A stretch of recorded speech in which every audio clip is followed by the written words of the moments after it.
Welcome to another deep dive for Vintage Car Chronicles. You can catch us daily on Spotify, Deezer, Apple Music, and YouTube. Right on. We cover all things classic cars, and today we're going to be looking at the BMW Z8. Sounds good. Um, you know, this car, it's quite a looker and a bit of a mystery too. Yeah. So it's supposed to be a kind of a modern take on the classic BMW 507 Roadster, Mm-hmm. packed with performance, luxury, all that good stuff. But it wasn't exactly an instant hit when it first launched. Right.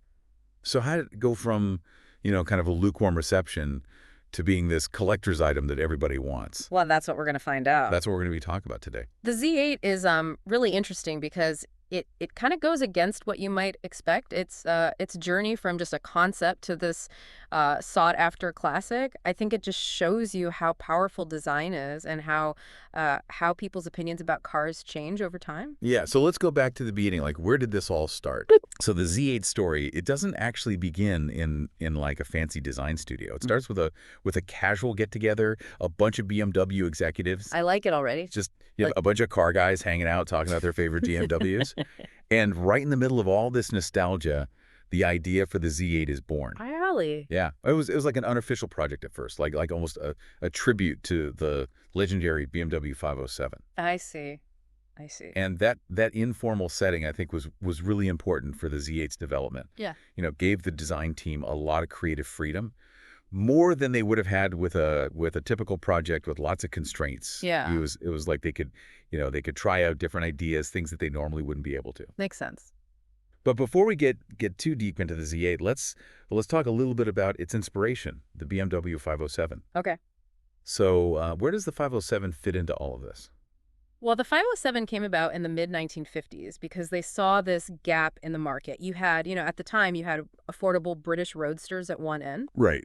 And then you had the extravagant Mercedes 300 SL at the other end. Yeah. And BMW, they saw a chance to make something sporty, stylish, luxurious, kind of, I guess you could say the Goldilocks car, aiming for that perfect sweet spot. So did they hit that sweet spot with the 507? Well, this is where it gets interesting. Despite how beautiful the car was, I mean, it was even owned by Elvis Presley. Wow. Yeah, the 507, it actually flopped. Production costs were really high, which meant the price was too much for most people. Oh, so they priced themselves out of the market. Yeah, pretty much. And, BMW actually lost a lot of money on each one they sold. Oh, wow. That's a big surprise. Here's this car that everyone thinks is iconic now, but back then it was a money pit for BMW. Yeah. It really shows you how opinions and values can change over time, especially when you're talking about, classic cars. Yeah, absolutely. I think the 507 story just goes to show you that a car's legacy can be a lot more complicated than how it's received when it first comes out. So let's fast forward a few decades now. Yeah. And we have the Z8, this passion project meant to kind of bring back the spirit of the 507. It's amazing how similar the production Z8 is to that Z07 concept car they showed in Tokyo in 1997. Uh-huh. It's almost like they just took the concept car and drove it right off the stage and into production. It's really a testament to Henrik Fisker's vision as a designer. His whole philosophy was to use those classic roadster proportions, but give them a modern twist. And that's exactly what BMW wanted with the Z8. And, Fisker's work later on with cars like the Aston Martin DB9 and the Fisker Karma just solidified him as this master of car design. Yeah, it's really something how he managed to take those flowing lines, those elegant curves from the concept car and keep them in the production model. Usually, concept cars get toned down a bit, for practical reasons, but the Z8, it stayed incredibly faithful to the Z07 concept. And it wasn't just the shape, it was Fisker's attention to detail, like all over the car. Oh, okay. Like what kind of details? Take the hardtop, for example. So both the Z07 concept and the production Z8 had a removable hardtop. But the designs were a bit different. So the Z07's hardtop was just this single dome shape with a kind of abrupt rear end. Right. But the Z8, it had this double bubble shape that flowed more smoothly into the back of the car. Oh, that's a cool detail. And I think these little refinements, they just show you how much care went into designing the Z8. Yeah, those little details can make a big difference. And speaking of details, let's move on to what really makes the Z8 go its performance. BMW definitely didn't hold back when they gave this car some power. No, they didn't. They put the same 4.9-liter V8 engine in it that they used in the E39 M5. That's right. We're talking about the S62, BMW's very first M-Power V8, a real masterpiece of engineering. It was hand-built by BMW Motorsport. Yeah, and this engine, it pumps out an incredible 400 horsepower and 369 pound-feet of torque. It does. The Z8 was a real performer for its time, but the engine, that was just part of the story. Okay. To get that coveted 50-50 weight distribution, BMW made the, I guess you could say, unconventional decision to put the engine behind the front axle. So they put the V8 right behind the front wheels. Pretty much. That must have been a challenge for the engineers. It was. Fitting that powerful V8 into a roadster that was relatively small, making sure the weight was balanced right, and without messing up the interior space or how the car handled was no easy task. Yeah. It shows you how clever and skilled BMW's engineers were, to be able to pull it off like that. Okay, so on paper, the Z8 had it all, right? It had the stunning looks, the powerful V8, the legacy of one of BMW's most iconic roadsters. Right. But, like we said before, it didn't get the best reviews when it first came out. Why is that? What were people saying? Well, it's complicated. Some reviewers thought the handling wasn't as sharp as they expected, especially for a car that was supposed to be so sporty. Okay. A lot of people complained that it didn't have a limited slip differential. Yeah. And without that, the car would understeer, especially if you were really pushing it through corners. So it wasn't quite the pure sports car that some people might have thought it would be. Exactly. It was more of a grand tourer, a car made for driving fast on beautiful roads, not so much for track days and things like that. And then there was the price tag. Yeah. I mean, it was just too expensive for a lot of car enthusiasts. Yeah, it sounds like the Z8 might have had a bit of an identity crisis. Right. It wasn't a full-on sports car, but it wasn't a luxurious cruiser either. Maybe people they didn't know what to make of it because it was kind of in between. That's a good point. It's hard to categorize. But here we are years later, and the Z8 is this highly sought-after collector's car. The prices, I mean, they're way higher than they were originally. Yeah. What do you think caused this big change in how people see the car? That is the question, isn't it? What makes a car that had mixed reviews suddenly turn into, a classic that everyone wants? Well, I think a big reason why people love the Z8 today is its design. Okay. You know that neo-retro style we were talking about? That mix of classic elements from the 507, but with a modern, almost futuristic edge. You keep saying neo-retro, but what does that even mean when we're talking about cars? Well, imagine taking inspiration from the past, but reimagining it with a modern twist. Okay. That's what the Z8 does so well. Right. It has those smooth, flowing lines of the 507, but also sharp edges, minimalist details, and a super modern interior. Okay, so they kind of combine the best of both worlds. No wonder it still looks amazing today, just like it did back in 2000. Yeah. But, I mean, it can't just be the design that makes it so collectible, right? You're right. Being rare also plays a big part. They only made 5,703 Z8s. Wow. That includes the 555 Alpina Roadster V8 versions. Okay. And that exclusivity makes it even more desirable for collectors. It's like that you want what you can't have kind of thing, right? Yeah, exactly. The harder something is to get, the more we want it. Exactly. But there's something else going on here too, I think. Didn't BMW actively try to make the Z8 a future classic? Oh, yeah. Yeah, they did something pretty unusual. They decided to keep a 50-year stockpile of spare parts for the Z8. Wow. Which means they planned for people to keep these cars running for decades, not just for a few years. I see. It's like they were saying, we think this car is so great, we're going to make sure you can keep it on the road long after other cars have, turned to rust. I love that. It shows you how much they believed in the car. And that's pretty rare for a car manufacturer to do, right? It is. And I think it gives collectors confidence, knowing that they can keep their Z8s in good shape. It makes it a good investment, a piece of automotive history that's going to hold its value. Makes sense. And speaking of investment, I mean, the Z8's value has gone way up lately. Oh. If you have a well-maintained one, it's worth a lot more than it was originally. What do you think is causing that? Well, it's a few things, right? We've talked about the design, the rarity, and how BMW is committed to keeping them on the road. Right. But there's also the experience of driving a Z8. It's more than just a car. It represents a certain lifestyle. What do you mean by that? What kind of lifestyle are we talking about here? Think about it. The Z8's a roadster made for top-down driving, wind in your hair, sun on your face. Mm-hmm. And it has that powerful V8 engine, so you know it's got the performance. And then there's that timeless design. Classic, elegant, but not too flashy. So it's got thrills, but it's also sophisticated. Oh, right. And you can enjoy it in so many different ways. You can cruise along a coastal highway or, take it to the track and really push it. Yeah. It's pretty versatile. And we can't forget its Hollywood moment, right? Uh-huh. It was in a James Bond film, The World Is Not Enough. Ah, the Bond car.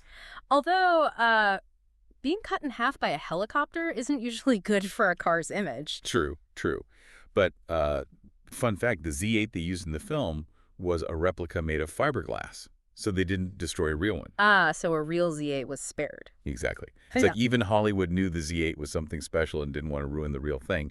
Maybe that's part of its appeal. The Z8's a survivor, both literally and figuratively. It's beaten the odds to become this classic that everyone wants. Yeah. So I guess the question is, what can we learn from the Z8? It went from concept to collector's item. Well, I think it tells us that a car's true value, you don't always see it right away. Sometimes it takes time for people to really appreciate what makes a car special. And the Z8 shows us that sometimes the most interesting cars aren't the ones that get all the attention or break records. Oh. Sometimes it's the quieter ones, the ones that kind of fly under the radar that end up having the biggest impact. So it's like a fine wine. Exactly. It gets better with age. The Z8's story, it shows how important it is to have a design that lasts, something that's not just trendy for a little while. Right. It's about creating something that people will always appreciate, something that speaks to a love of car design and engineering. And the Z8, with its limited production, the fact that it was hand-built and its connection to both BMW's history and the movies, it definitely has that lasting appeal. It does. It represents this moment in car history when BMW looked to the past and created something truly unique for the future. Here's a question for you, and for anyone listening. Would you rather have a perfect Z8, one with low mileage, kept in a perfect garage, or a Z8 that's been driven, enjoyed, maybe even has a few dings and scratches, some stories to tell? That's a tough choice. It's tempting to want a pristine one, a collector's item. But there's also something special about a car that's been used, that's been part of someone's life. Yeah. A car with some imperfections. It tells a story, a story of adventures, of road trips, of memories. It's like asking, what's the point of a car? Right. Is it just to look at, or is it meant to be driven, to be part of your life? Maybe the answer's somewhere in the middle. But either way, the Z8 is a car that deserves respect and admiration. Right. It makes a statement about style, performance, and a love of cars. Yeah. Our deep dive into the Z8 isn't over, though. In part 3, we're going to really dig in to the engine that makes this car so fun to drive, and we'll talk about the Z8's lasting impact. Okay, so let's really get into the engine that makes this Z8 so special. We already talked about it, but it's the same 4.9-liter V8, the S62, from the E39 BMW M5. Yeah, it's a beast of an engine. Yeah, but it's more than that, right? Oh, absolutely. This wasn't just any old V8. It was BMW's very first M-Power V8. Oh, wow. Hand-built, a real work of art by BMW Motorsport. Yeah. I mean, this engine made the Z8 a true performance car. 400 horsepower, 369 pound-feet of torque. Yeah, and they really thought about where to put this engine, right? Yeah, they did. They didn't just drop it in anywhere. They wanted to make sure the Z8 had that perfect 50-50 weight distribution that BMW is known for. Right, right. So they put it behind the front axle, basically tucked it in right behind the front wheels. It was a pretty daring move, and it definitely gave the engineers some headaches. I bet. Trying to fit a V8 into a roadster that's not that big, making sure the weight is balanced perfectly, and still having space inside and making sure it handles well. That must have been tough. It was a delicate balancing act, but they managed to do it, and the result is, well, a car that feels incredibly balanced and composed on the road. Yeah. Now, I got to ask you about the sound of this engine. Oh, yeah. People say it's just amazing, Yeah. They use words like refined growl or a full-throated roar. What's it actually like to hear it? It's like, imagine you're driving on a winding road, maybe in the mountains. The sun is setting, the top is down, and you can hear that V8 echoing all around you. It's hard to describe, really. It's a powerful, precise, and it just, well, it makes you feel something. It's more than just noise, you know? It's like a soundtrack to the drive. Exactly. Now, we did mention that some people thought the Z8's handling was well, a bit soft, especially for a car that looks so sporty. What do you think about that? Yeah, well, the Z8 didn't have a limited slip differential, and that probably made it a bit more, let's say, forgiving to drive, Okay. especially when you're really pushing it in the corners. So maybe it wasn't meant to be a hardcore track car after all. Right. Maybe it was more about finding that balance between performance, comfort, and style. You know, a car that's fun to drive, but also enjoyable on a long trip. Yeah, a grand tour, like Yeah, we were talking about. exactly. And the design, I mean, it fits that description. Right. Long hood, short rear, low to the ground. Yeah. But it's also elegant, refined. It's powerful, but not in a shouty kind of way. Absolutely. It has presence without being over the top. It draws you in without having to, be loud about it. And the interior, it's just as beautiful as the outside. Yeah. Right. From what I've seen, it's all about high quality materials and making sure the driver feels connected to the car. Oh, yeah. The Z8's interior is something else. They used Uh, a lot of aluminum, not just for the structure, but also for the trim. Gives it a modern but timeless feel. Yeah. And they managed to put in all the modern tech like navigation and a great sound system without making it feel cluttered. Yeah, everything has its place. Everything is well made. It shows you how much BMW cares about design and engineering. Yeah. And even though the Z8 wasn't a huge sales success when it first came out, it's definitely become a modern classic. Mm-hmm. The design, the performance, it all still feels relevant today. Mm-hmm. And because they didn't make many of them and because BMW is still supporting them, well, no wonder it's become so collectible. It really is a special car. It represents a certain spirit. Timeless design, exciting performance, a love for cars and for their history. It's a car that reminds us that sometimes the most special cars aren't the loudest or the fastest. Right. They're the ones that capture our imagination and last through the years. Well said.